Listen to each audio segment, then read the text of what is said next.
Después de la noticia, el análisis.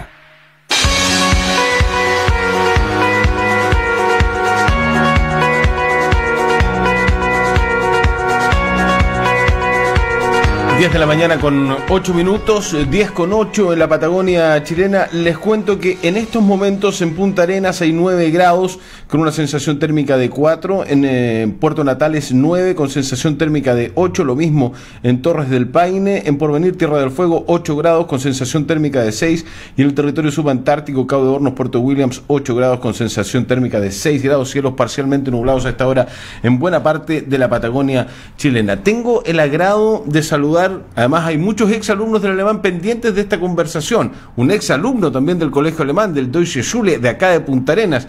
Hoy director del Instituto de Investigación en Ciencias Sociales de la UDP, sociólogo de la Universidad de Chile, doctor PhD en Ciencia Política de la Universidad de Humboldt en Berlín, por decir algunas cosas del tremendo currículum de Cristóbal Rovira. Cristóbal, un gusto de saludarte, muchas gracias por recibir nuestra llamada para conversar un minutito con Radio Polar, con este programa Buenos Días Región, en tu tierra también, pues tierra hombre magallánico. Cristóbal, un abrazo, ¿cómo estás? Gusto de saludarte.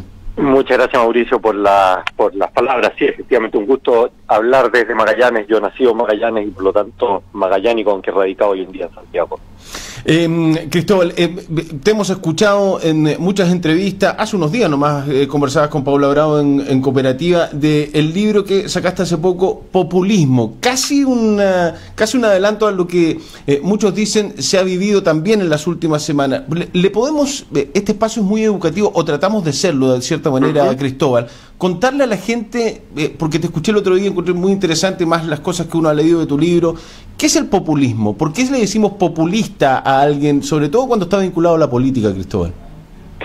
Mira, lo que nosotros tratamos de hacer en este libro, que escribí con una amigo y colega mío que se llama Cas Mude, es tratar de desmitificar ciertas cosas cuando se habla de populismo, y tenemos que pensar que nosotros lo hacemos desde la academia, desde las ciencias sociales. Mi sensación es que muchas veces cuando se habla del populismo se lo utiliza como una etiqueta para atacar al contrincante. Vale decir, si es que a mí no me gusta un político porque está proponiendo más Estado o menos Estado, está proponiendo ideas autoritarias, etcétera, yo lo califico de populista. Entonces se utiliza como una suerte de palabra para el debate político. Lo que nosotros tratamos de hacer en el libro es salir de ese debate político y entenderlo más desde el mundo académico. Y lo que proponemos es que el populismo tiene que ser concebido como un discurso, una ideología, que va a plantear que la sociedad está dividida en dos grupos: una élite, que es mala, y un pueblo que es puro, y que simultáneamente se va a proponer la idea que la política lo que tiene que hacer es respetar la voluntad general del pueblo. O sea, en resumen, es la distinción entre élite versus pueblo, y simultáneamente plantear que la democracia lo que tiene que hacer es defender lo que la mayoría quiere, por así decirlo, en términos muy simples. Eso es lo que definimos como populismo.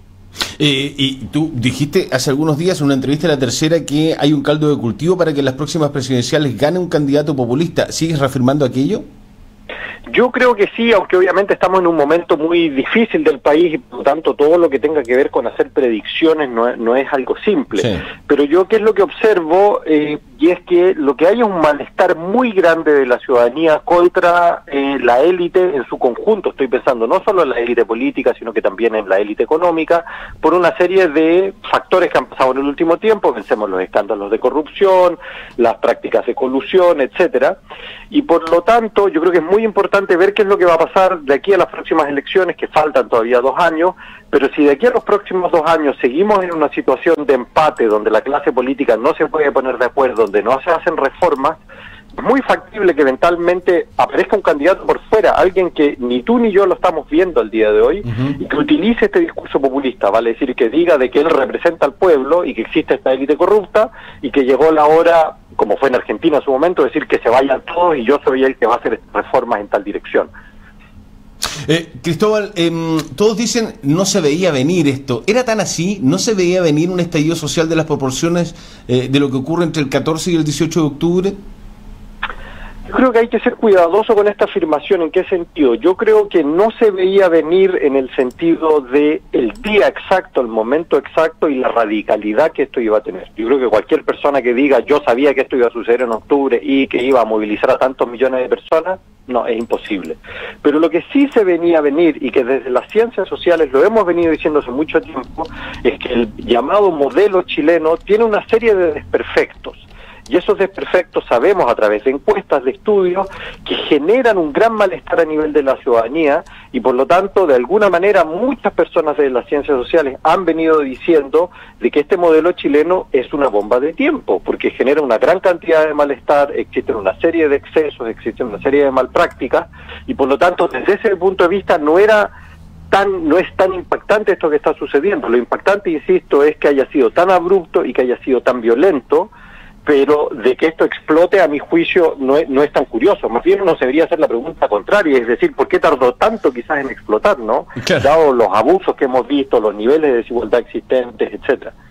O sea, el real milagro chileno era que no haya explotado antes. Lo dijo Jorge González, de los prisioneros, hace algunos días. Por eso me acordé de lo que tú acabas de decir. Es así, parece que ese es el real milagro chileno, ¿no? Yo creo que parte del milagro chileno es eso, ¿no? Y parte, yo creo que la radicalidad también tiene que ver con lo mismo, porque en el fondo ha habido tal acumulación de malestar en la sociedad y en distintos grupos, y por eso es de que lo que nos reflejan las encuestas al día, hoy en día, es la transversalidad de las demandas. Fíjate tú que en las últimas encuestas lo que vemos es que aproximadamente el 80-85% de la ciudadanía está a favor de las demandas que están en la calle. O sea, estamos hablando de que esto no es ricos versus pobres, regiones versus Santiago, adultos mayores versus jóvenes, es prácticamente la gran mayoría de los chilenos que dicen llegó el momento de hacer reformas estructurales a este modelo que nosotros tenemos, que simplemente no está funcionando en una serie de aspectos. Tú dices, no es entre ricos y pobres, pero sí hemos visto en las últimas horas, me imagino que tú has visto estos enfrentamientos sociales, se podrían decir, que ocurrieron en el portal La Dehesa, donde uno ve y escucha frases realmente vergonzosas, pero que además coloca la piel de gallina a algunos sectores, porque dice esto es muy parecido a lo que sucedió días previos, semanas previos o durante los días del golpe de 1973. ¿Cómo tenemos que interpretar, cómo lo podemos entender lo ocurrido en las últimas horas en dicho sector de Santiago? A ver, yo creo que primero que nada se hace a veces el símil con lo que pasaba en Chile en los 70, y yo creo que hay que tener cuidado con ese símil. Hay una similitud en el sentido que tenemos un momento de violencia, tenemos un momento de mucha exaltación política, de polarización, eso es verdad. Pero a diferencia de lo que sucedía en el 70, pensemos de que esto estaba marcado en claras ideologías políticas, ¿no? Era la izquierda versus la derecha, y eso iba de la mano con este lenguaje de la lucha de clases, etcétera, ¿no? Pensemos que era América Latina en los años 70. Hoy en día, fíjate tú que en las protestas, y me imagino que todas las personas que están escuchando la radio han visto fotos de las protestas, y por favor, ahí no vemos banderas de partidos políticos. Es muy raro, de hecho, que haya banderas de partidos políticos. Es más bien el conjunto de la sociedad que se está manifestando por una serie de medidas puntuales. Gente que dice que no le gusta el sistema de pensiones, gente que dice que el sistema de salud no está funcionando, que el sistema de educación, etcétera. Por lo tanto, yo creo que a grandes rasgos el movimiento social en mayúscula, estoy pensando en estas protestas masivas, lo que hacen es interpelar a el modelo de desarrollo que se ha establecido en Chile desde los años 90 en adelante. No obstante, tú tienes razón, si uno observa lo que pasa este fin de semana en aquel evento puntual en La Dehesa, obviamente que uno ve de que parte de este debate tiene que ver también con una cuestión de distintas clases sociales. Yo creo que no es una casualidad que eso pasa en La Dehesa, Lo Barnechea, que es una comuna que es particular dentro de Santiago, porque es una comuna donde coexisten ciertos sectores que son más bien pobres o acomodados, por así decirlo, y una clase alta que ha venido de alguna manera ocupando La Dehesa a lo largo del tiempo, que ha venido creciendo, ¿no?, a costa de ese otro segmento. Entonces, obviamente hay una interacción entre esas distintas clases sociales. Pero fíjate que lo que yo hallo más interesante desde un punto de vista sociológico de lo que sucede ahí aquel día, es que uno ve que en esa interpelación ve parte justamente del malestar, porque aquellos ciudadanos que alegan en contra de los otros, ¿no?, lo que hacen es ejercer un maltrato, similar a lo que vimos cuando sucedió con aquel caballero del gas, que todos se recordarán de cómo maltrata a una ciudadana, ¿no? Y eso es muy importante, porque yo creo que parte del desafío de lo que está hoy en día en juego no es solo un tema de meramente desigualdad socioeconómica, sino que tiene que ver mucho con desigualdad de trato. de que esta sensación de que muchos ciudadanos que han venido prosperando, de que hoy en día pertenecen a una clase media, sienten de que ciertos segmentos de la élite o de la clase alta, de manera sistemática, por así decirlo, ven en menos a ese otro segmento que ha venido incorporándose a la sociedad. Por lo tanto, insisto, yo creo que aquí el problema no es solo socioeconómico, sino que es más profundo, tiene que ver de cómo es que logramos ciertos niveles de convivencia entre distintos grupos y clases sociales al interior del Chile contemporáneo. Qué interesante lo que dice Cristóbal en términos de que va más allá, va en el trato, en por qué siente ese derecho una persona de ir escalando social o económicamente, de tratar de una determinada forma, incluso faltándole el respeto, roteando, como se dice en Chile, a otra persona. ¿Qué pasa ahí? ¿Ese problema se incuba respecto de la educación que tuvo, del entorno en el que creció, de lo que escuchó en su casa, o después cuando va subiendo escalas sociales y económicas va teniendo una comprensión de la realidad negativa, por cierto, desde el punto de vista de muchos? ¿Qué pasa ahí? ¿Cómo se incuba esa forma de tratar a las personas? Mira, es una muy buena pregunta. Yo creo que esto se retrotrae a lo que conversábamos antes de la comparación que hacíamos entre los años 70 y hoy en día. El Chile de hoy en día es distinto al Chile de los 70 y en parte eso tiene que ver porque estamos frente a una población que es mucho más educada, han venido subiendo los niveles de escolaridad. Yo soy profesor universitario y me doy cuenta que muchos de los estudiantes que vienen a mi universidad vienen de clases más bien acomodadas, son padres que con mucho esfuerzo, son la primera generación sus hijos que están accediendo a la universidad y por lo tanto lo que acceden es a obtener mucho mayor conocimiento. Y eso tiene un impacto en cómo se desarrolla la sociedad hoy en día en comparación a los años 70, donde muchas de esas, los niveles de pobreza eran mucho más grandes. Entonces, ¿cuál es el impacto que eso tiene? Que tenemos esta clase media de gente de que no solo tiene mayor capacidad de consumo, sino que a su vez es un segmento de la población de que es mucho más ilustrada de lo que era antes. Y por lo tanto, esa ciudadanía que tiene acceso a las redes, que ve lo que está sucediendo, con justa razón reclama de que, como veníamos conversando, hay un maltrato sistemático hacia ellos. Y en eso tienen absolutamente la razón, ¿no? Hay una serie de estudios que vienen demostrándose hace tiempo que el malestar con el modelo no solo tiene que ver con que genera desigualdad, sino con esta sensación de que hay ciudadanos de primera clase y de segunda clase, ¿no? Y yo creo que parte de la élite, no toda, pero hay una parte de la élite que no logra dimensionar esta cuestión que es mucho más sociológica, como te decía, y que no es necesariamente socioeconómica. Entonces, si nosotros queremos realmente recomponer el pacto social, por así decirlo, yo creo que parte del desafío son claramente reformas al sistema de pensiones, al sistema de salud, al sistema educacional, pero simultáneamente hay que pensar cuáles son el tipo de reformas que hay que hacer en el Chile del futuro para que este tipo de desigualdad de trato de alguna manera se vaya mejorando, se vaya aminorando a lo largo del tiempo. ¿Qué responsabilidad tiene los actuales congresistas, los actuales parlamentarios de lo que estamos viviendo, incluso en lo que recién estábamos conversando, pero también en términos del estallido social? ¿Hay una responsabilidad directa de diputados y senadores que hoy día están en el Congreso, Cristóbal? Mira, aquí yo no quisiera ponerme en la palestra y atacar a diestra y siniestra al diputado X o al senador X, pero yo creo que aquí hay una falla de la clase política en su conjunto, y aquí estoy hablando de la derecha y de la izquierda. Yo creo que este estallido social, lo más probable es que va a suceder sea quien sea el presidente de turno. Yo creo que obviamente el presidente actual ha actuado de una manera tal de que ha exacerbado los ánimos, pero yo creo que esto iba a suceder de todas maneras. Y parte de eso tiene que ver con que esta clase política no ha sido capaz, por diversos motivos, de hacer reformas que a mi juicio son centrales. Como yo te decía, desde las ciencias sociales nosotros hemos venido levantando una serie de estudios que reflejan este malestar a lo largo del tiempo. La gente hace mucho tiempo que está molesta con el sistema de AFP, hace mucho tiempo que está molesta con el sistema de ISAPRES, pero la clase política, gobiernos de derecha y de izquierda, no han sido capaces de hacer reformas estructurales a ninguno de esos dos ámbitos que son tan sensibles a la población. Podríamos debatir si es que hay algunos diputados o senadores que tienen más responsabilidad, etcétera, pero el conjunto de la clase política, por diversos motivos, no ha sido capaz de establecer esas reformas. Y yo creo que también es lo que va a suceder hoy en día. Como seguramente sabes, el presidente Piñera hoy en día está reunido con Human Rights Watch, un organismo internacional que vela por los derechos humanos, Y lo más probable es de que ese informe que se va a reflejar hoy día nos va a mostrar de que hay casos de violación a los derechos humanos. Sí. Yo creo que tiene que ver con lo mismo. La clase política no ha sido capaz en los 30 años desde el fin de la democracia de hacer una reforma a nuestras Fuerzas Armadas que nos permitan garantizar de que si las Fuerzas Armadas tienen que actuar, que yo creo que hoy en día tienen que hacerlo, se apeguen a los protocolos de los derechos humanos. Y ahí yo creo que nuevamente esta es una falla no solo del gobierno de turno, no solo del diputado X o el senador X, sino que yo creo que del conjunto de la clase política.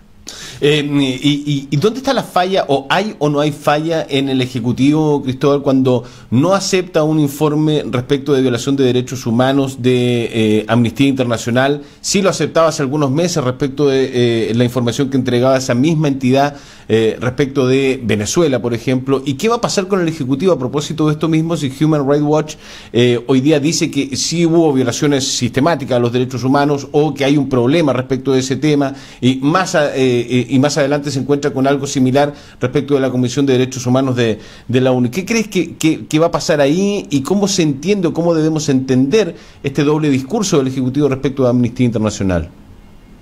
Bueno, yo creo que para el gobierno obviamente esto es una situación muy difícil porque la imagen internacional de Chile en este momento obviamente es fuerte, ¿no? O sea, de este país de que de alguna manera era el modelo dentro de América Latina, desde afuera, ¿qué es lo que se observa? Es un país donde hay protestas, donde hay una serie de malestar, donde simultáneamente aparecen casos de violación a los derechos humanos, donde simultáneamente lo que vemos es que la policía está desbordada en muchas partes de, no solo Santiago, sino que en otras grandes ciudades del país, ¿no?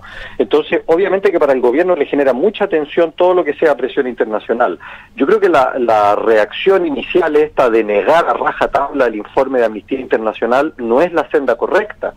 Yo creo que a mí me parece mucho más correcto que el gobierno hubiera dicho que eventualmente ellos pueden tener ciertas discrepancias y podemos dialogar respecto a cuál es la información de que a juicio del gobierno Amnistía Internacional no está manejando de manera correcta, etcétera. Pero negar a rajatabla simplemente yo creo que es un callejón sin salida, porque tú, como bien dices, lo más probable es que Human Rights Watch y más adelante el informe de las Naciones Unidas van a indicar de que hay casos de violaciones a los derechos humanos. Por lo tanto, yo creo que lo que debería hacer el gobierno, yo creo que es la falla sistemática de este gobierno, es tratar de establecer canales de diálogos en vez de tratar de irse por una vía más radical. Recordemos que cuando explota este fenómeno en Santiago y a lo largo de Chile, el presidente, ¿qué es lo que hace? Decir que estamos en guerra, lo cual no ayuda a calmar los ánimos. Si es que el presidente niega las violaciones a los derechos humanos en vez de decir de que pueden haber casos puntuales que se van a estudiar, son estrategias diferentes. Y yo creo que lo que debería hacer la clase política, tanto el Poder Ejecutivo como el Legislativo, es tratar de establecer canales de diálogo en vez de endurecer el diálogo. Entonces yo creo que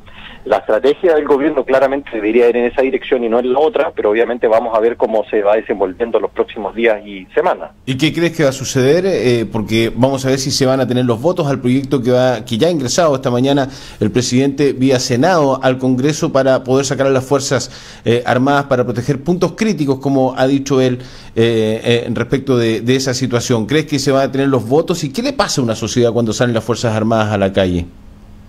Yo creo que aquí nuevamente muestra la falta de habilidad política del Poder Ejecutivo, porque yo creo que puede haber muchas personas que digan eventualmente es lógico que las Fuerzas Armadas se tengan que movilizar bajo casos puntuales como esto que se está planteando, pero para hacer eso nuevamente se necesita establecer un diálogo con la oposición. Como tú seguramente sabes, lo que hace el presidente es mandar un correo a los distintos partidos de oposición, al presidente del Senado, al presidente de la Cámara de Diputados, diciendo este es el acuerdo que vamos a firmar. Sí. Por favor, así no se firman los acuerdos. Si es que nosotros dos queremos llegar a un acuerdo, seguramente nos vamos a sentar a dialogar, vamos a establecer qué es lo que tú quieres, qué es lo que yo quiero, y después de ese diálogo tratamos de establecer algún tipo de pacto. Y ahí se redactará, claro. Sí. Exacto, pero yo no trato de imponer a ti un pacto sobre el otro. Entonces, obviamente, la primera entrada del gobierno no es la mejor entrada frente a esa temática. Y segundo, si es que se quiere eventualmente establecer una ley en esa dirección, que yo creo que eventualmente es lógico que se haga, existen en otros países, pero yo creo que el presidente simultáneamente tiene que establecer garantías de cómo es que se van a respetar los derechos humanos en esos casos puntuales, que yo creo que es la preocupación que tiene gran parte de la oposición y de la comunidad internacional. Entonces yo creo que nuevamente si el presidente quiere dialogar, lo que debería hacer es decir, queremos movernos en esta dirección, pero simultáneamente vamos a garantizar de que se respetan ciertos protocolos de los derechos humanos en estas condiciones, y eventualmente puede haber asesoría internacional, etcétera. Pueden haber distintos mecanismos que nuevamente van a facilitar el diálogo y que se pueda establecer algún tipo de pacto en esa dirección. Pero insisto nuevamente, mientras el gobierno no esté abierto a esas dinámicas y siga cerrado a establecer canales de diálogo, es más difícil de que podamos salir de buena manera de la situación en la cual nos encontramos. Lo último, Cristóbal, en honor al tiempo, agradeciendo este espacio en tu apretada agenda. Hace algunos meses dijiste que el control de identidad a menores de 16 no es populista, es demagógico. ¿Crees que buscar la alternativa de que voten chicos de 14 o a partir de los 16 años es demagógico también? Yo creo que todo depende en cómo se encarna, cómo se ejerce ese debate y cuáles son las razones al respecto. Si nosotros vemos la evidencia comparada en otros países del mundo, este es un debate que se está abriendo respecto a cuál es la edad en la cual se tiene que entregar los derechos políticos, por así decirlo, sí, a los ciudadanos. Hay países que han venido innovando y han venido estableciendo los 16 años. Sí. Por lo tanto, yo creo que sobre todo si vamos a tener un debate respecto a cuál es el Chile que queremos al futuro, vale decir, cuál es la constitución que vamos a querer, eventualmente eso podría ser parte del debate. Sinceramente, yo creo que para mí lo más relevante, pensando en las elecciones que vamos a tener el próximo año, que pensemos que el próximo año van a ser bastante abultados por el plebiscito de abril y después las elecciones de octubre, yo creo que el debate más importante no es tanto si bajamos la edad a 16, sino que sobre todo el tema del voto obligatorio. Yo creo que un error del gobierno anterior, que fue de hecho de Michelle Bachelet en aquel entonces, fue presionar por esta reforma que pasamos del sistema de voto obligatorio al voto voluntario, y lo que sabemos es que lo que eso produjo es un mayor nivel de abstención electoral. Yo creo que parte del problema que tenemos hoy en día tiene que ver que con un segmento muy importante de la ciudadanía no participa, y por lo tanto eso implica que nuestra clase política no está reflejando cuáles son los intereses de la ciudadanía. Recordemos que Sebastián Piñera salió electo en su segunda vuelta con un nivel de participación del 50%. Vale decir, cuando él dice hay una gran mayoría detrás mío, en realidad esa gran mayoría no es tal, porque participó tan solo el 50% del electorado. Vale decir, el 25% de los chilenos votaron por él. Lo mismo pasa con la Cámara de Diputados y Senadores, con bajos niveles de participación electoral. Por lo tanto, a mi juicio, el debate actual más relevante sería establecer voto obligatorio para las elecciones que se nos vienen, porque eso va a ayudar a lentamente ir ganando mayores niveles de legitimidad, tanto para el plebiscito de abril como para la elección de octubre, donde eventualmente se van a decidir cuál es el órgano que va a estar a cargo de desarrollar la nueva constitución que va a tener Chile para las próximas décadas. Absolutamente de acuerdo en esa mirada. Cristóbal Rovira Kaltwasser, 10:30. Muchas gracias, Cristóbal. Un abrazo desde tu tierra natal. Un agrado poder conversar contigo y que te haya escuchado todo Magallanes, toda la Patagonia chilena, Argentina a esta hora de la mañana en el Buenos Días Región a través de todas las ondas y plataformas de Polar Comunicaciones. Que tengas una gran jornada y muchas gracias por estos minutos. Muchas gracias, Mauricio, y un saludo para Magallanes. Un gusto, un abrazo. Chao, Cristóbal, que estés muy bien. Chao, chao. 10:30, pausa, ya venimos.